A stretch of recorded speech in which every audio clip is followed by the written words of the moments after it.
আরে দাদা, ভালো একটা সংবাদ। কি সংবাদ? ওই পাড়ার আছে টাকা নাকি সব ডবল হয়ে যাচ্ছে। ভাই তুই কি বলছিস? সত্যি কথা বলছিস তো? হ্যাঁ, সত্যি কথা বলছি তো। চ তাহলে চ।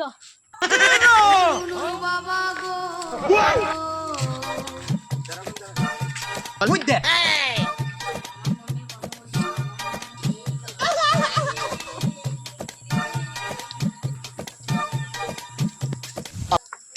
দাদা আপনি কি করে দিচ্ছেন?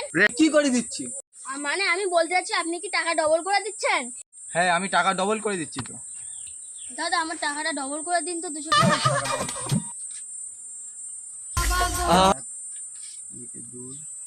এই নিন। সুমন দি কইলো কি?